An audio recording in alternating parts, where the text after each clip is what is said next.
O juiz no banco dos réus. Esse é o tema do Congresso Jovem do IEST, que estamos iniciando agora. Seja muito bem-vindo.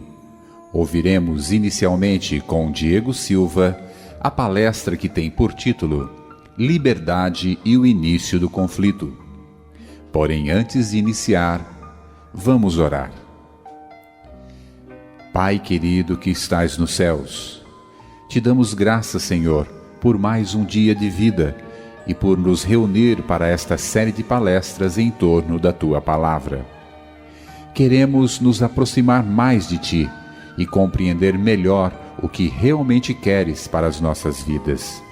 Convidamos o Teu Santo Espírito em nosso meio, para que, ao abrirmos a Tua Palavra, que o Senhor possa falar aos nossos corações, que possamos compreender intelectualmente e também assimilarmos e praticarmos aquilo que vamos ouvir. Te pedimos e agradecemos em nome de Jesus. Amém. Um bom dia a todos. Vamos iniciar conforme nós nos programamos. Estou vendo que nós temos jovens de todas as idades aqui para essa palestra. Muito bom vê-los, obrigado por ter comparecido. O tema do congresso é o juiz no banco dos réus. Nós vamos entender muito melhor o que isso implica, o juiz no banco dos réus. Nós temos 6 temas que eu vou apresentar, também tem outro que será apresentado pelo Eric Assunção.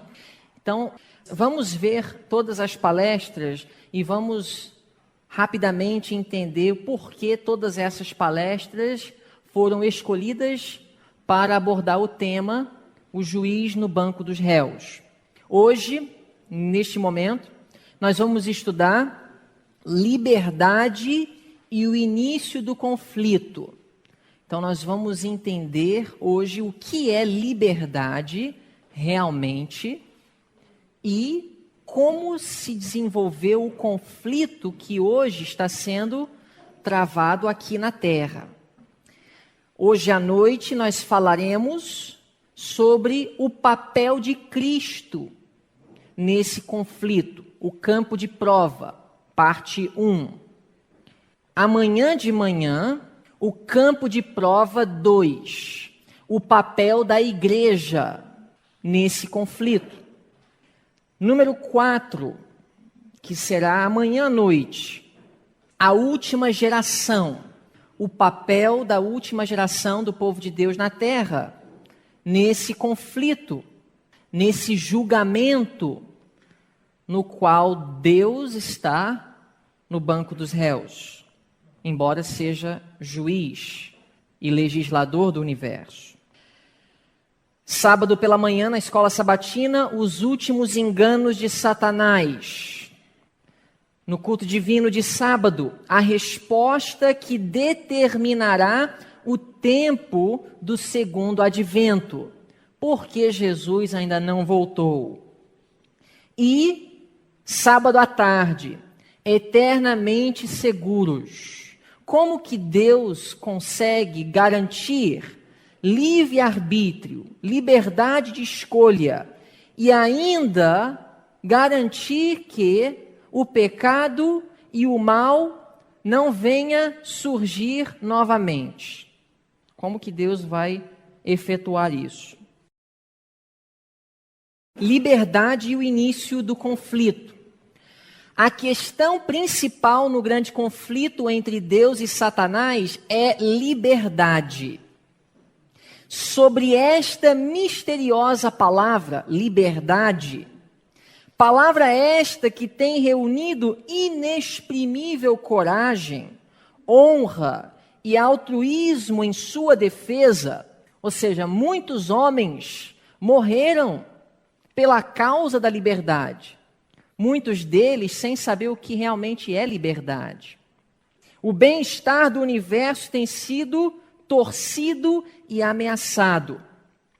Muitos fugiram da Europa e foram para o mundo novo em busca de liberdade, sem saber o que é liberdade, porque quando chegaram na América do Norte, privaram outros de terem a liberdade que eles mesmos estavam buscando. Por que Deus arriscou tudo pela liberdade? As questões que levaram os anjos no céu a se rebelarem contra Deus, o Criador, são as mesmas razões que os seres criados na terra continuam a rebelar-se contra Deus, consciente ou inconscientemente. Quais foram as acusações de Satanás que puderam persuadir 1/3 dos anjos a desconfiar de Deus?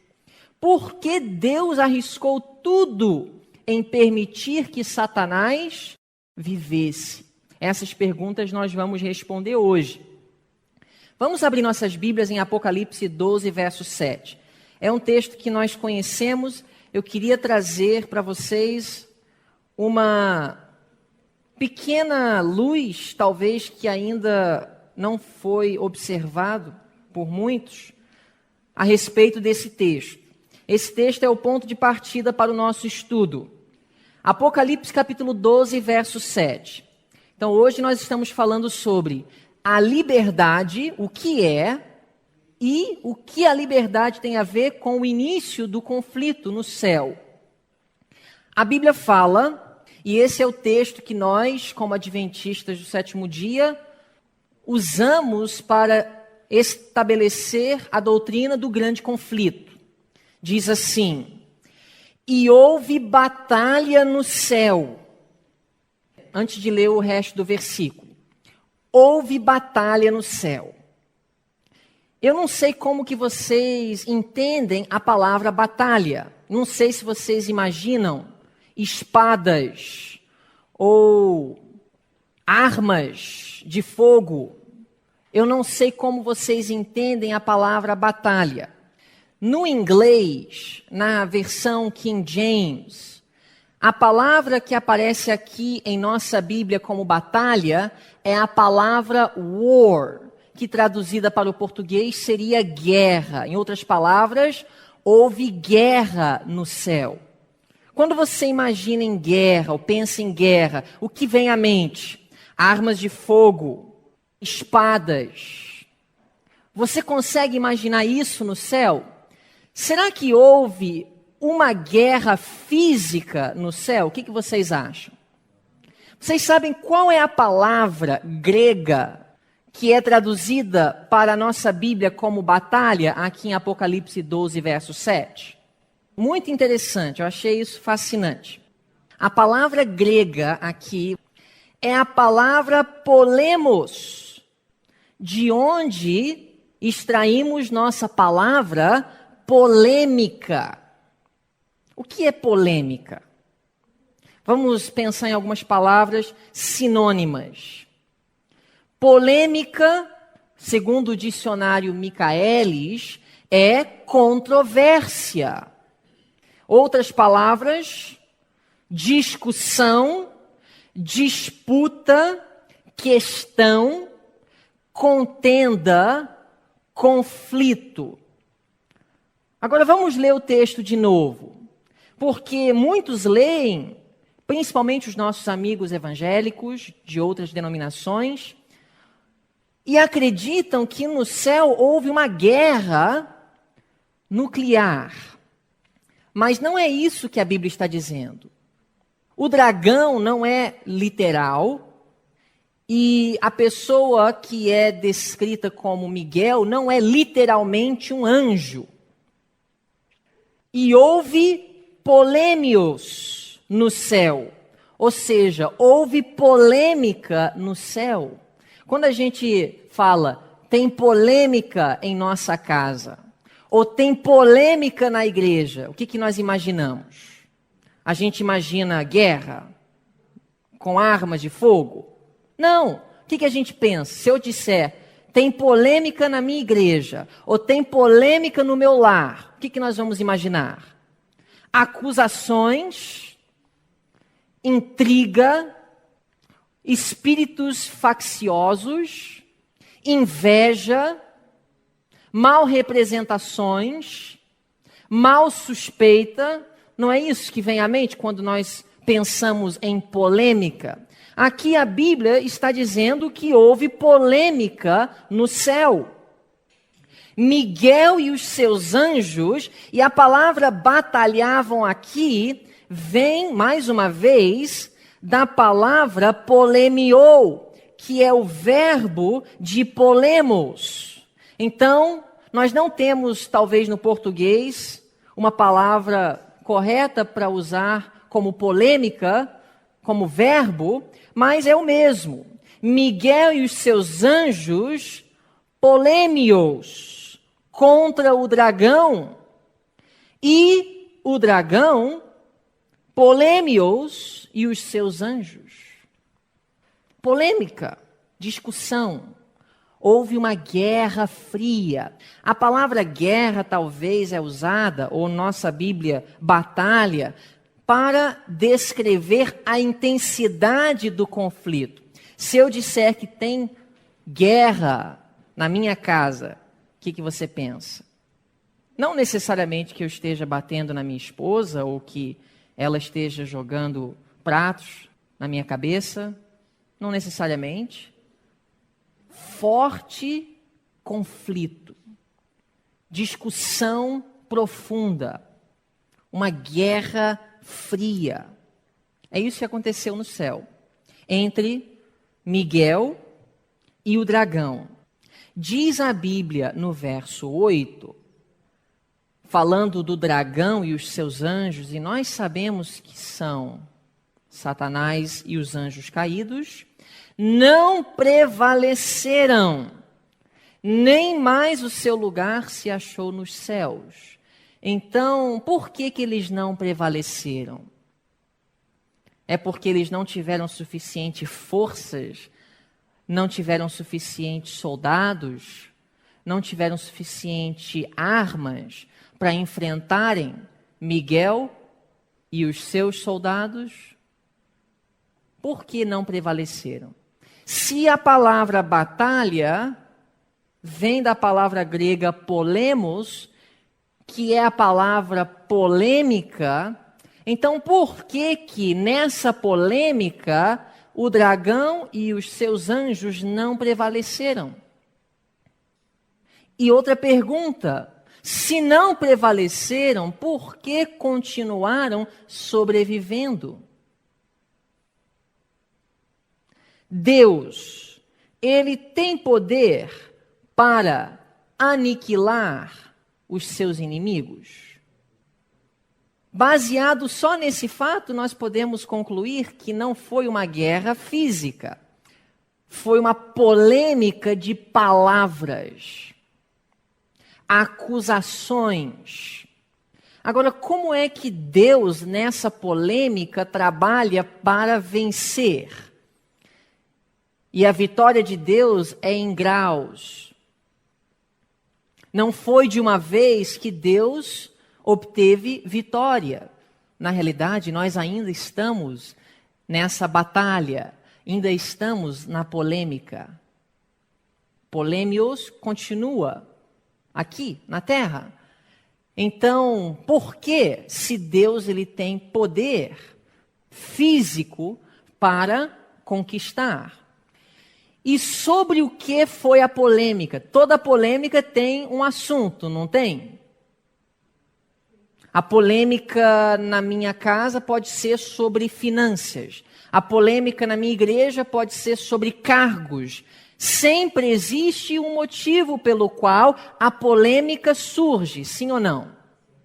Então, qual foi a questão que trouxe a polêmica no céu entre o dragão e Miguel, entre Satanás e Cristo? A questão é liberdade, justamente isso. Diz Jesus aos discípulos: eu via Satanás como raio cair do céu. Lucas 10, 18. Agora vamos abrir nossas Bíblias em Ezequiel. Vamos comparar texto com texto para entender melhor. Ezequiel capítulo 28, versículos 12 a 15. O rei de Tiro aqui é usado como um símbolo desse dragão, esse anjo que caiu dos céus. Diz assim, a última parte do verso 12, falando dele: tu eras o selo da medida, cheio de sabedoria e perfeito em formosura. Verso 13, como que sabemos que não é literalmente o rei de Tiro? Estiveste no Éden, jardim de Deus. Sabemos que o rei de Tiro não esteve no Éden. E de toda a pedra preciosa era a tua cobertura. Vamos agora para o verso 14. Tu eras o querubim, ungido para cobrir. Aqui a Bíblia está descrevendo esse dragão, o que ele era antes de ser dragão. E te estabeleci, no monte santo de Deus estavas, no meio das pedras afogueadas andavas, perfeito eras nos teus caminhos, desde os dias em que foste criado, até que se achou iniquidade em ti. Então, nesse texto, nós podemos identificar algumas coisas. Esse anjo foi criado por Deus perfeito. Nós podemos identificar aqui também qual era a posição ou o papel dele antes do dia em que a iniquidade se encontrou em seu coração. Diz Ellen White, no livro Mensagens Escolhidas, volume 1, página 341, que Satanás no céu ocupara a posição a seguir a do Filho de Deus. Fora o primeiro entre os anjos. Aqui a Bíblia fala que ele era o querubim, ele era ungido para cobrir. E a palavra Lúcifer significa portador de luz.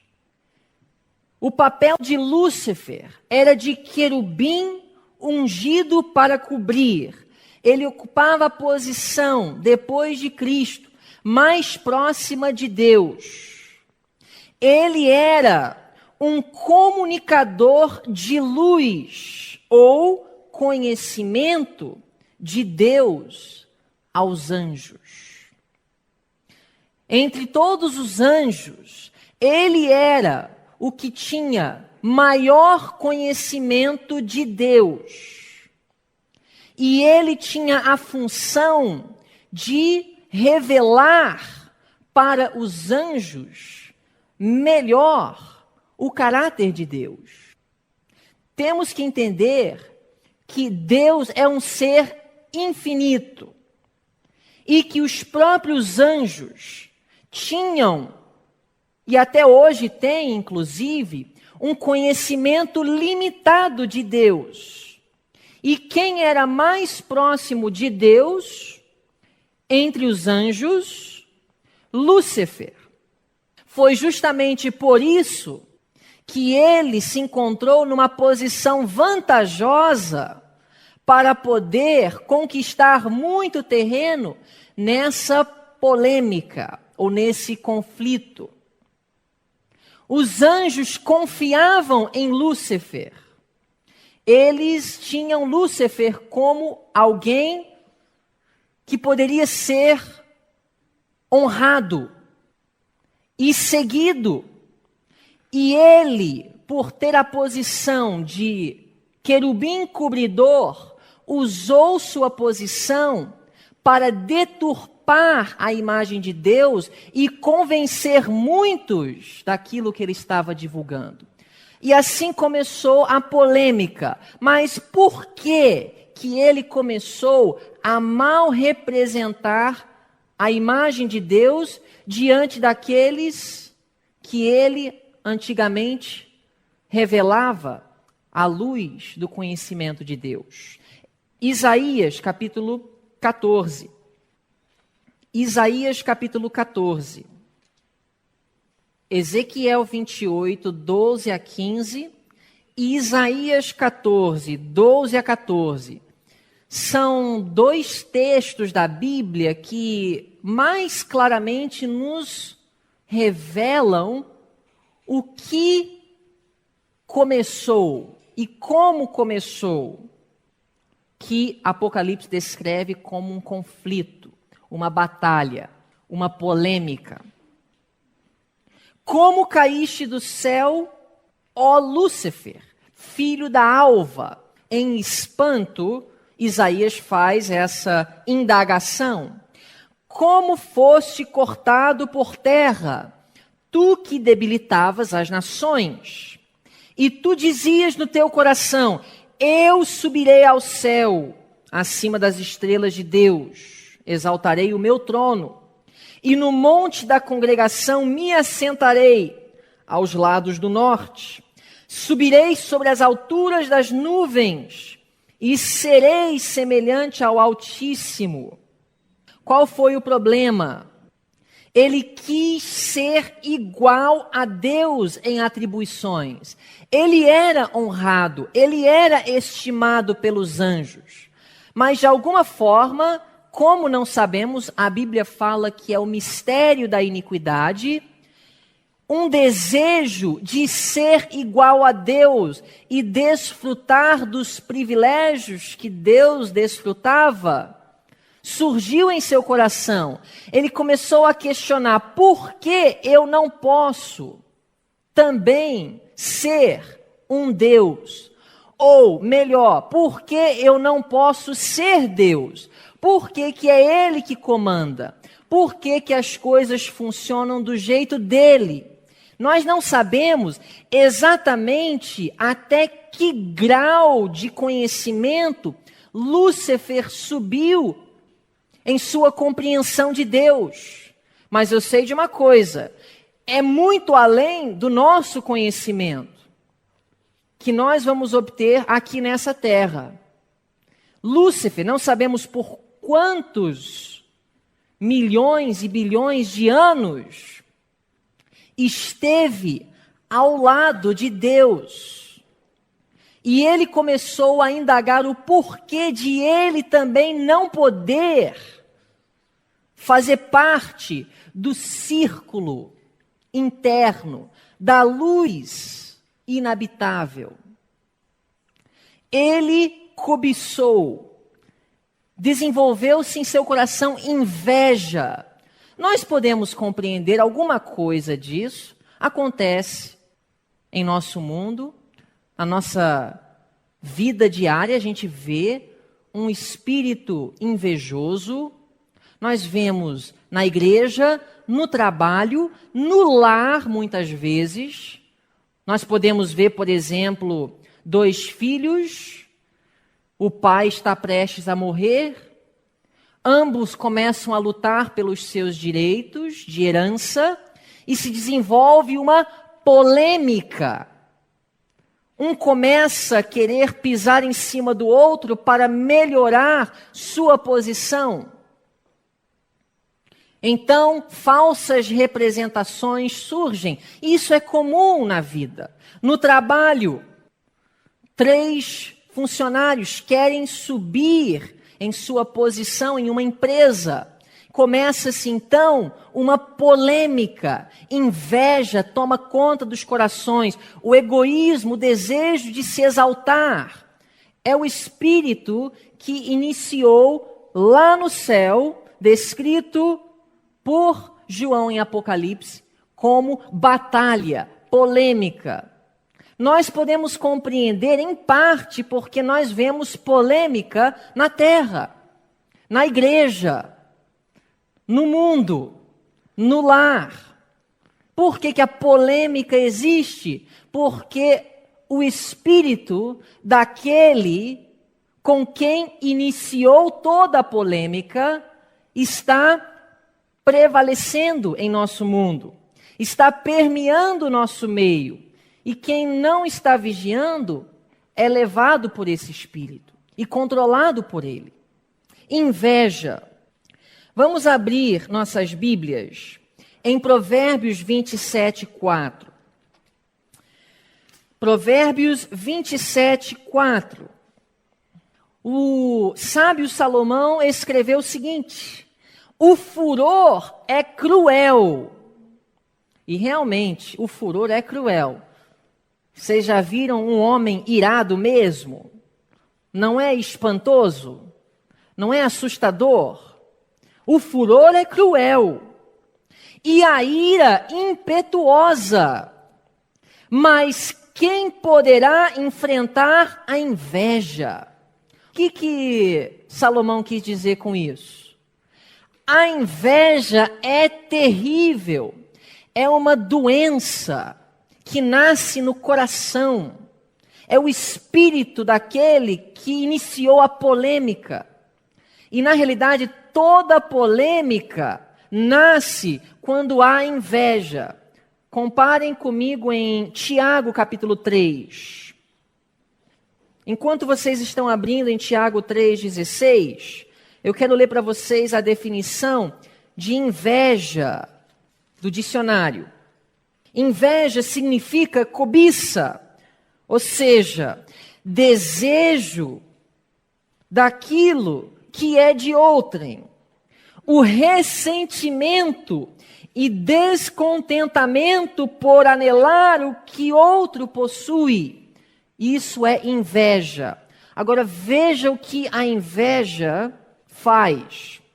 Diz assim, verso 16: porque onde há inveja e espírito faccioso, aí há perturbação, polêmica e toda obra perversa.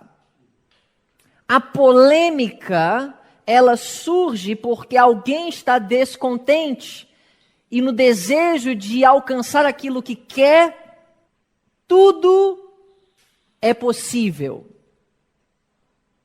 Lúcifer, Ellen White falando em Grande Conflito 495, alegava que, anelando maior poder e honra, não pretendia a exaltação própria, mas procurava conseguir liberdade para todos os habitantes do céu. Então Lúcifer, ele queria se exaltar. Nós lemos em Isaías. Mas não foi assim que ele se apresentou aos anjos, quando a polêmica começou. Ele começou apresentando aos anjos o seu desejo, o desejo de Lúcifer, de ajudar os anjos a encontrarem um nível de experiência e vida mais elevada. Ele alegava estar procurando conseguir liberdade para todos os habitantes do céu, a fim de, por este meio, poderem alcançar a condição mais elevada de existência. Nós temos que entender a realidade da polêmica. Lúcifer era o querubim cobridor. Ele era o mais próximo de Deus. Ele tinha um conhecimento de Deus maior do que os outros anjos. Então, quando ele começa a divulgar que ele tem um plano melhor, eu tenho uma ideia que vai ajudar todos a viverem mais felizes. Não foi tão fácil desacreditar as palavras de Lúcifer. Se ele viesse como um dragão vermelho com um rabo e 10 chifres, haveria polêmica. A polêmica foi justamente porque ele se apresentou como um amigo, como alguém que tinha um plano realmente interessante. Ele começou a apresentar a ideia de que até agora os anjos não tinham desfrutado de liberdade.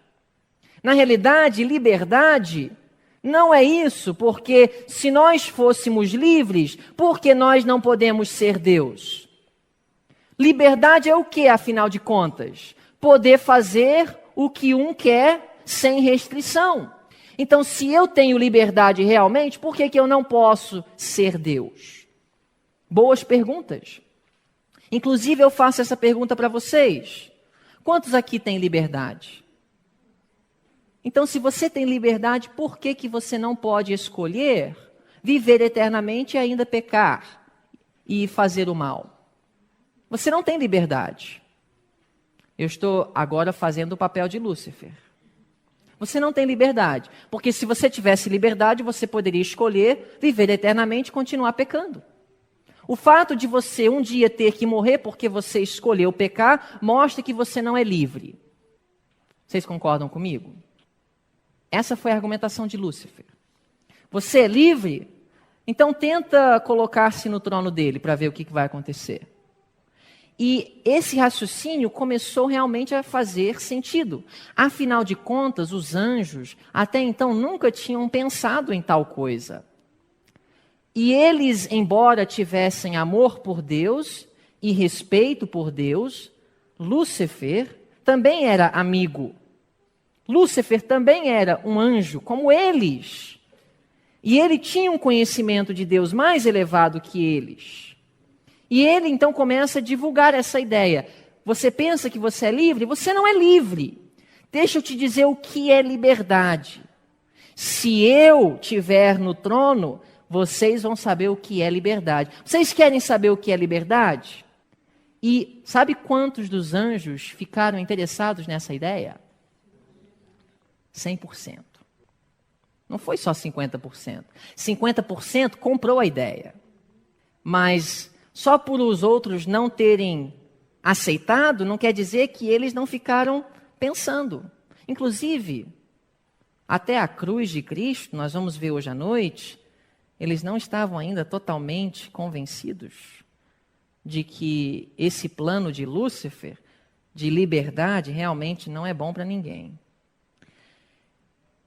Gente, nós temos que entender a intensidade da polêmica. A profundidade. A gente não deve achar que foi fácil para os anjos não caídos permanecerem ao lado de Deus. E não vamos achar que os anjos que se rebelaram com Lúcifer foram tolos ou bobos. Lúcifer apresentou ideias atrativas. Ele alegou que se ele estivesse no trono, o universo seria melhor. E ele trouxe um argumento convincente. Afinal de contas, se você é livre, por que você é limitado? Se você é livre, por que você é limitado? Vocês consideram aqui no Brasil viverem num país livre? Eu vou dizer a verdade para vocês. Eu me considero livre. Mas a minha liberdade que eu desfruto aqui no Brasil não me deixa dirigir no lado esquerdo da rua. Então, eu sou livre, mas não sou livre.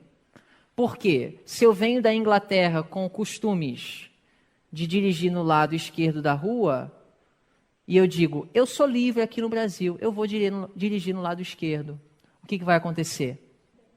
Eu vou ser punido. Isso é liberdade? Depende de sua definição de liberdade. Só que, pensa bem, até então os anjos não tinham raciocinado sobre tudo isso. Hoje já é diferente. Mas essas ideias foram novas.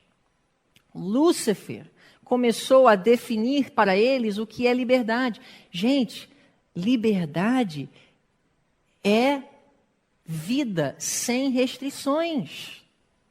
E eles começaram a pensar, realmente, se nós fôssemos livres, nós não teríamos um impedimento de subir ao trono. Não que tivéssemos desejado isso, mas se realmente quiséssemos, não podemos. Então não somos totalmente livres. Imaginem a polêmica. Se as ideias de Lúcifer não fossem convincentes, não seria polêmica. Uma polêmica só pode existir se existem boas acusações. Então vamos continuar. Anarquia. O que é anarquia? Qual é a definição de anarquia? Sociedade sem lei. Na realidade, se nós fôssemos definir nos termos nossos de hoje, Lúcifer apresentou para os anjos anarquia. Agora, uma pergunta. Os anjos sabiam o que era anarquia? Gente, a ideia foi atrativa. Se você não tem um exemplo de o que é uma sociedade sem lei, e você pensa, poxa, poder fazer o que quer, quando quer, como quer, é interessante. Por exemplo, fala para o jovem de 12 anos. Talvez ele ainda nunca pensou, olha, imagina um lugar onde você pode fazer o que você quer, quando quer, como quer. Você acha que o jovem não vai gostar? O jovem quer liberdade. Na realidade, o desejo pela liberdade é um desejo natural do ser humano. Os anjos não sabiam o que era anarquia. Lúcifer apresentou uma ideia sublime.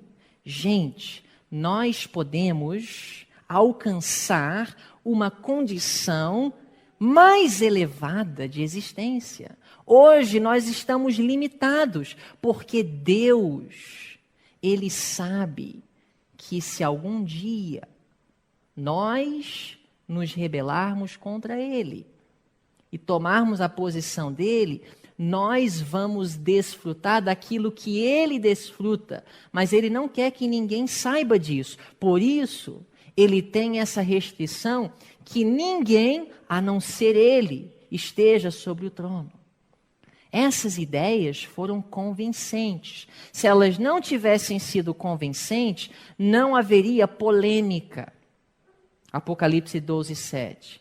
Houve polêmica no céu.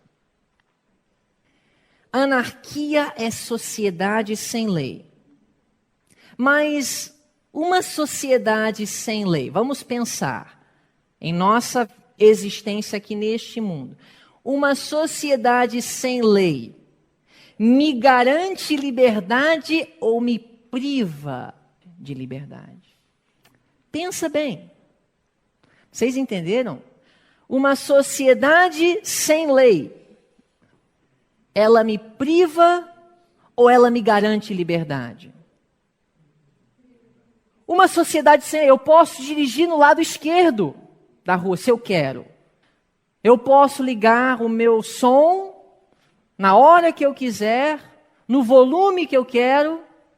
Eu não preciso ir à igreja, a sociedade não vai me condenar por isso. Sabe que nos Estados Unidos havia leis que exigia a frequência à igreja nos primeiros anos das colônias americanas.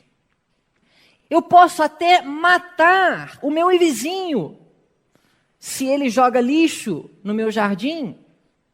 Eu posso entrar na casa dele e pegar o que eu quiser. Se ele tem um computador que eu acho interessante, eu vou lá e pego. Liberdade. Sociedade sem lei. Eu posso fazer o que eu quero. Anarquia promove ou restringe a liberdade? Agora, como que os anjos podiam identificar isso? Será que se Deus estabelecesse sua autoridade, dissesse, gente, anarquia vai privá-los de liberdade. Eu vou destruir Lúcifer porque ele está promovendo anarquia. Será que isso teria convencido os anjos? Eles não sabiam o que era sociedade ou universo sem lei. Pela primeira vez, essa ideia foi apresentada e começaram todos os anjos inteligentes, seres criados por Deus, a raciocinarem. Tenta se colocar no lugar dos anjos para entender a profundidade da polêmica. Na ausência de lei, agora ouçam bem, na ausência de lei, isso agora baseado na nossa experiência aqui de 6.000 anos de história nessa terra. A ausência de lei promove a tirania. Isso é uma lei. A mesma lei que diz que se eu deixo essa Bíblia, ela vai cair no chão. A lei da gravidade não é discutível. Depois de 6.000 anos de história, nós podemos dizer, e isso não são as minhas palavras, são as palavras dos historiadores. Na ausência de lei, a tirania prevalece. É inevitável. Porque quando você elimina todas as restrições e agora todos podem fazer o que querem, agora a tirania vai prevalecer. O que é tirania, afinal de contas? Quem é mais forte predomina. E será que o mais forte é livre? Sim, ele é o único. Quem não é mais forte perde sua liberdade. Essa foi a liberdade que Lúcifer estava promovendo. O coração é enganoso. Talvez o próprio Lúcifer conseguiu se convencer que se ele estivesse no comando, o universo seria melhor. Mas a realidade, e só Deus para enxergar isso, quando a polêmica começou, que se Lúcifer pudesse dar continuidade ao seu plano, a tirania finalmente prevaleceria. Lúcifer era o mais forte. Então, no final, a liberdade que ele estava promovendo para os anjos, na realidade, iria estabelecer-se uma tirania, uma ditadura.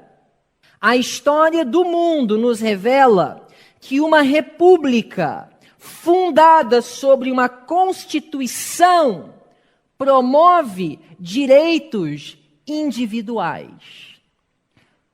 Procurem um dia estudar o desenvolvimento dos Estados Unidos. A Constituição americana foi um documento inspirado por Deus, não no mesmo sentido da inspiração de um profeta. Mas os construtores da Constituição americana foram conduzidos pela mão de Deus. E a história nos revela que uma república fundada sobre uma Constituição garante direitos individuais. Deixa um presidente minar a Constituição e, eventualmente, o resultado inevitável é tirania e ditadura. Isso não é eu que estou falando. Existem homens não cristãos, políticos, que reconhecem esse fato. Lei promove liberdade, não restringe. Elimina a lei. Estuda a história da Alemanha na década de 1930 para compreender o que acontece quando o povo dá direito a um homem de minar a constituição de uma nação. Hitler, poderíamos usar ele como exemplo de Lúcifer nesse caso, ele promoveu para os alemães, liberdade. Os alemães estavam vulneráveis, tinham sofrido, a vida depois da Primeira Guerra Mundial foi dura. Surgiu então alguém que promoveu liberdade. Só que para ele poder desenvolver o seu plano, Hitler apresentou para o povo alemão algumas condições. Uma delas, minar a Constituição. Quando lei é pisada por terra, quando a tirania prevalece, o mais forte é o único que vai ser livre para fazer o que quer realmente. É lógico, é racional. E a Bíblia já nos ensinou isso, sem que tivéssemos os exemplos da história. Quando um povo se submete a viver sem lei, fica à mercê de um ditador. Estamos estudando liberdade e o início do conflito. Existem duas ideias predominantes no mundo de liberdade. Essas duas ideias estavam sendo discutidas na polêmica que começou no céu. Apocalipse 12, verso 7, a Bíblia fala que houve batalha no céu. Alguém que ouviu a primeira parte da palestra. A palavra traduzida, batalha, em nossa Bíblia, vem de que palavra grega? Alguém lembra? Polemos. E essa palavra polemos é de onde vem qual palavra que nós usamos em nossa linguagem? Polêmica. Então, Apocalipse 12, 7 está falando de um conflito, de uma discussão, de uma controvérsia, de uma disputa, de uma contenda. Não é uma guerra física, mas é uma polêmica que girava em torno de quê? Dois conceitos conflitantes de liberdade. Por um lado, Deus promovendo liberdade somente com lei. Lúcifer dizendo, para sermos livres, precisamos de liberdade para fazer o que queremos, quando queremos e como queremos. Se Deus nos tira esse direito, Ele nos priva do direito de liberdade. Lúcifer diz, nós não somos seres livres, morais. Nós não desfrutamos do livre-arbítrio. Se desfrutássemos do livre-arbítrio, poderíamos ocupar também o trono de Deus, se assim quiséssemos. E ele conseguiu convencer 50%, mas despertou o raciocínio de todos, e no final, uma terça parte permaneceu ao lado dele. Seres inteligentes, anjos puros, santos de Deus. Uma terça parte foi convencida. Isso me mostra que os argumentos dele não foram leves, fracos. O que vocês acham? Satanás desafiou a integridade de Deus em sua liderança do universo. O sistema de Deus promove ou destrói a liberdade? Deus é um sábio legislador ou um ditador? Deus é um tirano ou abnegado servo de seus súditos? O que é um tirano? Um governante que abusa do seu poder para submeter o povo a um domínio arbitrário, irrazoável, irracional. Deus foi acusado de ser o quê? Tirano. Por isso, o juiz no banco dos réus. E até hoje, estamos discutindo aqui na terra, porque a polêmica agora foi transferida para a terra, se ele é ou não é um tirano. Se ele é um governante abnegado, servo de seus súditos, ou um que abusa o seu poder para submeter o povo a um domínio arbitrário e irracional. Sabe que nós temos muitos ateus hoje no mundo que são ateus com razão? E talvez se eu tivesse no lugar deles, eu também seria um ateu? Porque existem muitos ateus que estão rejeitando a existência de um Deus que foi apresentado a eles. E, por exemplo, um Deus do purgatório, eu acho que se eu ouvisse um debate entre um ateu que estivesse rejeitando a ideia daquele Deus e um católico que estivesse defendendo, vamos dizer, um jesuíta intelectual, bem estruturado em seus argumentos, eu acho que eu preferiria os argumentos do ateu. Eu também iria rejeitar aquele Deus. A imagem de Deus, muitas vezes, é pintada de forma incorreta. Os maiores responsáveis na Terra pela existência de ateus são os cristãos. Sabia disso? Muitos ateus são ateus porque estão reagindo. É uma reação contra uma falsa representação de Deus. Sabia que jovens que são criados em igrejas se tornam ateus porque estão rejeitando o Deus que foi apresentado a eles pelos pastores, os pais, os anciãos, os membros de suas igrejas? Por exemplo, uma criança que é violentada pelo primeiro ancião e vê ele lá na frente todo sábado ou domingo, pregando e falando de Deus. podemos tirar razão desse um dia adulto de ser um ateu? Ele está rejeitando a existência do Deus que foi apresentado a ele. Agora, vamos falar, antes do final desse congresso, sobre o que Deus vai fazer nos últimos dias para corrigir as falsas representações dele diante do mundo. Realmente, no final, não há haver desculpa para a existência de ateus. Quem permanece ateu depois do alto clamor, fica sem desculpa. Mas tem ateus que vão até se salvar, por incrível que pareça.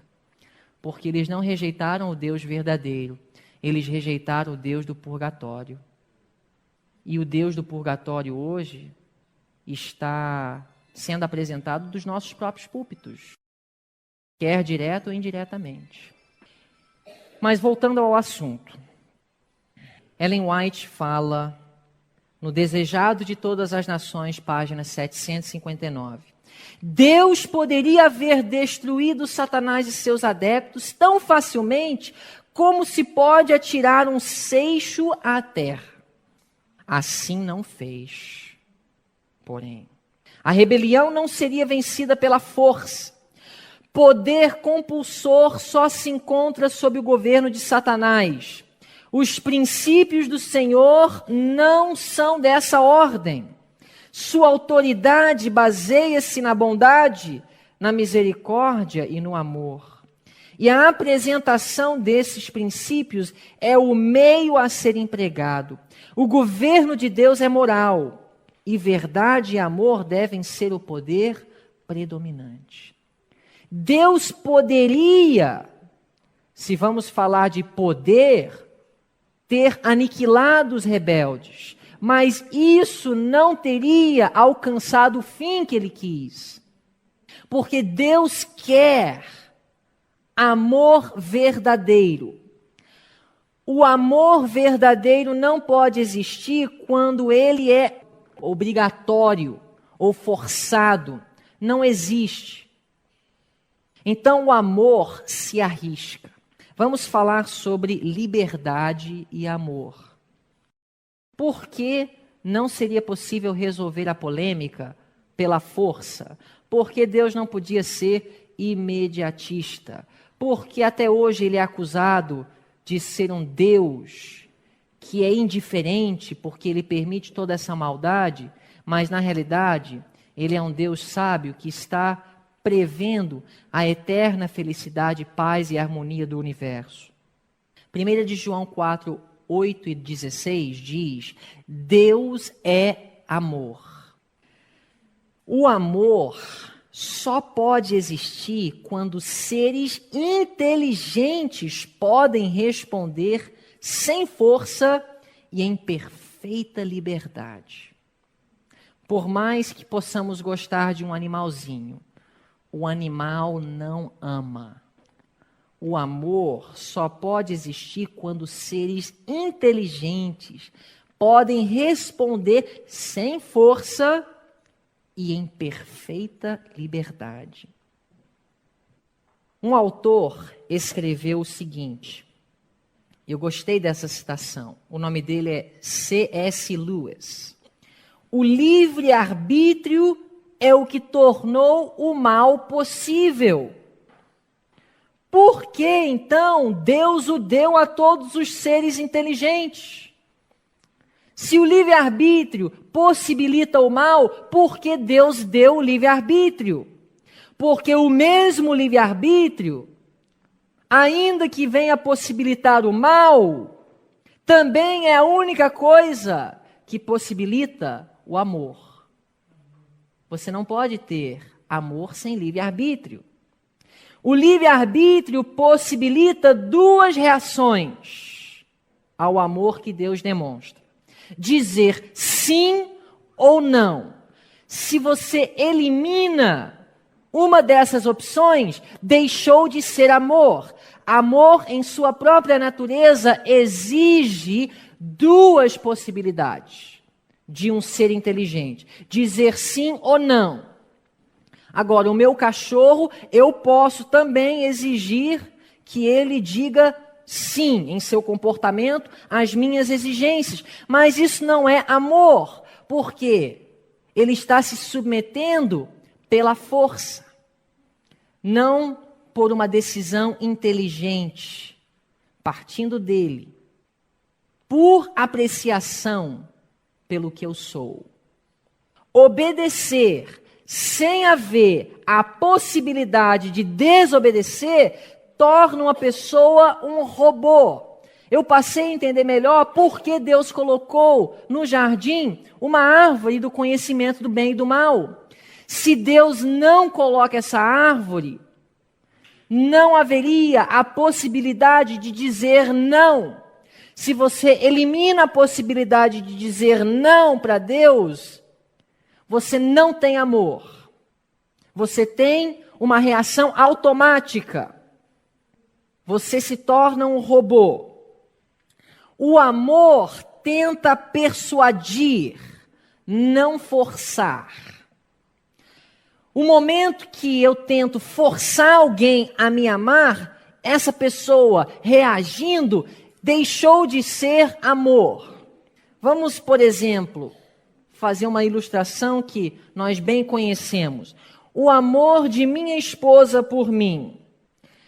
Somente a possibilidade de ela escolher não estar comigo torna a nossa união agradável e prazerosa. Se ela não tivesse como escolher, não seria amor. Eu poderia sequestrar uma mulher, levar ela para uma ilha e obrigá-la a ser minha esposa. Isso não seria amor. Eu poderia comprar uma máquina e programar essa máquina a todos os dias, 5 horas da manhã, dizer para mim: bom dia, Diego, eu te amo, mas eu não me sentiria amado. Por quê? Porque o amor só é possível se existe a possibilidade de não amar. E então muitos perguntariam: por que Deus criou Lúcifer já sabendo que ele se rebelaria? Antes de responder essa pergunta, outra ilustração. Eu tenho uma amiga nos Estados Unidos cuja mãe, em sua velhice, foi afetada pela doença Alzheimer. Alguém aqui já conviveu com essa doença? Eu não tenho visto tanto caso de Alzheimer aqui no Brasil, mas nos Estados Unidos, muito comum. Vocês sabem o que é? Bom, o caso dessa amiga, a mãe dela, ela já não sabe mais quem é a sua filha. Ela continua sendo uma senhora saudável, come bem, não tem nenhum problema de saúde física, mas ela já não é mais a mesma pessoa. A minha amiga me falou que, para ela, é como se sua mãe tivesse morrido. Ela continua andando, continua falando, continua comendo, continua dormindo, como uma pessoa normal. Mas ela já não é mais a mesma pessoa, não conversa como conversava, não sabe mais quem é sua filha. Ela obedece, quando ela fala vai para a cama, ela vai, ela trata como uma criança. Nós não acreditamos em matar, né? Nós não vamos colocar a pessoa para dormir, como nós faríamos com um cachorro que tem talvez alguma doença. Nós não fazemos isso com seres humanos, é contra os nossos princípios. E realmente, uma pessoa jamais teria coragem de fazer isso com o pai. Mas imagina, você ter um pai, uma mãe, que você ama. De repente, essa pessoa já não sabe mais quem você é. Você se sente amado? Ela ainda obedece. Ela ainda faz o que você quer que ela faça. Mãe, me dá o cartão de crédito que eu tenho que ir lá comprar comida. Igual um robô. Não tem mais personalidade. Perdeu a capacidade de raciocinar. Já pensou se o universo fosse composto de seres assim? Será que é isso que ia satisfazer a Deus? Será que os seres criados por Ele seriam realmente felizes? Será que eles alcançariam o potencial máximo de felicidade em sua existência? Garantir liberdade de escolha a todos os seres criados foi um grande risco da parte de Deus. Vocês já pararam para pensar? É um risco. Você deixar a sua esposa livre para escolher é um risco, não é? Qual é a melhor forma de manter a minha esposa fiel a mim? Forçando, não deixando ela sair? Não, você não vai para o mercado. Só se eu estiver contigo. Que horas que você vai voltar? Isso é prazeroso no casamento? Eliminar toda a possibilidade de contato com outros homens. É isso que vai me ajudar a me sentir seguro no casamento? É conquistar. É conseguir despertar no outro um amor voluntário, uma expressão dela mesma de amor e lealdade. O dom da liberdade implica a possibilidade de escolher não amar. Então lembra aquela pergunta que eu fiz? Por que eu não sou livre para viver eternamente pecando? Bom, se Deus dá a todos o livre-arbítrio, então, tudo bem, Deus, o Senhor me deu o livre-arbítrio, então eu quero viver eternamente. Eu estou reclamando o meu direito de escolher, eu quero viver eternamente. Só que eu quero viver eternamente tendo condições de falar palavrão, comer carne de porco, ter muitas mulheres. Eu quero ter liberdade de escolher. Por que eu tenho que morrer a segunda morte se eu faço o que o Senhor pede para não fazer? Então isso não é livre-arbítrio. É ou não é? Eu realmente desfruto a liberdade se eu não posso dirigir no lado esquerdo da rua? Não. Não é liberdade dirigir no lado esquerdo da rua, se todos estão dirigindo no lado direito.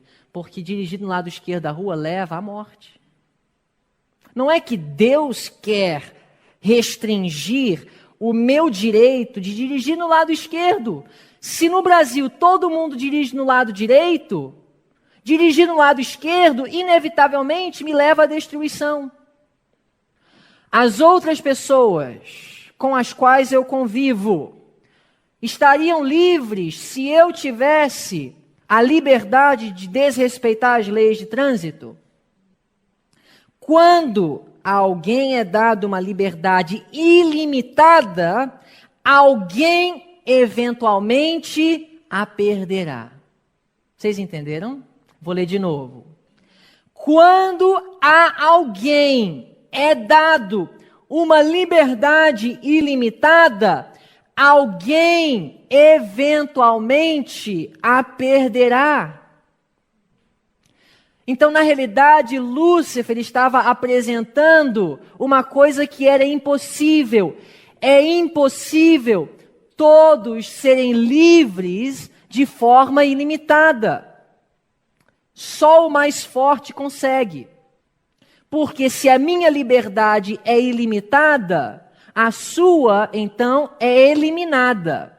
Porque a minha liberdade ilimitada me leva a entrar na sua casa e pegar o que é seu. Então você perdeu a sua liberdade de ter o que você quer.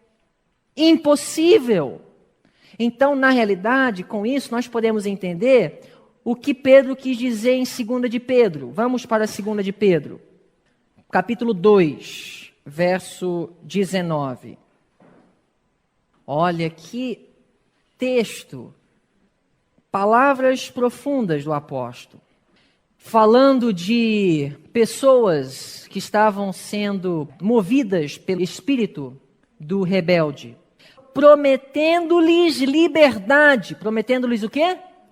Liberdade, sendo eles mesmos servos da corrupção. Porque de quem alguém é vencido, do tal faz-se também o quê? Servo. Vocês entenderam o princípio aqui? É impossível uma liberdade ilimitada para todos. Impossível. Deus sabia disso. Mas como comunicar isso àqueles que não faziam ideia da natureza das propostas de Lúcifer. Que dilema para Deus! Saber ele sabia, mas como comunicar? Sendo que, para ele conseguir um amor e lealdade verdadeiro dos seres criados por ele, teria que ser por uma decisão individual, racional. Um pai que vê o filho seguir um caminho errado, fica lamentando o fato de algum dia ter recebido no mundo aquele filho? Deixa eu fazer essa pergunta para os pais. Supondo que um dia o teu filho se rebele, ele começa a te amaldiçoar, ele esquece que você existe, não quer mais nada contigo. Você começa, eu não sei, eu não sou pai, eu nunca tive, na realidade, como dizer que eu passei por isso. Você, como pai, iria, se pudesse voltar, não ter aquele filho? Não quero que levantem as mãos, mas como seria? Não precisa falar, só pensar. Eu fico imaginando um pai que cria aquele filho. Hoje em dia, até é difícil fazer essa pergunta, porque nós temos mães que afundam os bebês. Isso, eu não sei como, que o afeto natural tem desaparecido dos corações dos seres humanos. Mães que colocam os bebês no carro e deixam propositalmente para morrer. Estamos realmente vivendo numa época difícil. Mas uma mãe que tem verdadeiro amor pelo filho, eu prefiro até usar o amor de uma mãe, porque eu creio que é diferente do pai. Uma mãe, porque o amor da mãe pelo filho, na realidade, é nada mais, nada menos do que um reflexo do amor de Deus pelas criaturas, por ele criadas. Ela começa a lamentar o dia que ela teve aquele filho, quando ele começa a tomar decisões erradas? Isso é só uma ilustração muito limitada de como é para Deus. Porque você pergunta, por que ele criou Lúcifer sabendo que ele iria se rebelar? Deus está muito além de nossa mente finita e mortal. Nós temos dificuldade de raciocinar como Deus, mas entendam que Deus amou, Deus ama Lúcifer. Até hoje, o amor dele não mudou, porque o amor dele é eterno. Na realidade, ele vai ser destruído porque Deus, ele vê o universo como um todo. Ele não está considerando apenas a situação de Lúcifer. Na realidade, ele mesmo é um miserável e para ele o melhor é morrer de qualquer forma, embora ele não veja as coisas dessa forma. Mas Deus poderia não ter criado. Mesmo assim, ele criou sabendo qual seria o resultado. É impossível entender isso perfeitamente hoje, talvez nunca entenderemos, mas entendendo um pouco do amor de uma mãe para o filho, deve nos ajudar a chegar perto de entender o que deveria ser para Deus. Tal hipótese. Deus poderia haver destruído Satanás e seus adeptos tão facilmente como se pode atirar um seixo à terra. Assim não fez, porém. Se no universo de Deus um ser desobediente à vontade de Deus fosse imediatamente destruído, as decisões de não rebelar-se contra Deus seriam forçadas. Te agradecemos, Senhor, pela presença do Teu Santo Espírito entre nós e por nos fazer entender tantas coisas importantes sobre a verdadeira liberdade, que se encontra somente na obediência sincera à Sua santa lei. Muito obrigado, Senhor, por nos fazer compreender que os princípios do Seu governo são justos e que promovem a verdadeira liberdade, que são baseados na bondade, na misericórdia e no amor. Que possamos a cada dia desenvolver em nossos corações o verdadeiro amor e alcançarmos a liberdade plena que planejastes para cada um de nós na eternidade. Em nome de Jesus, amém.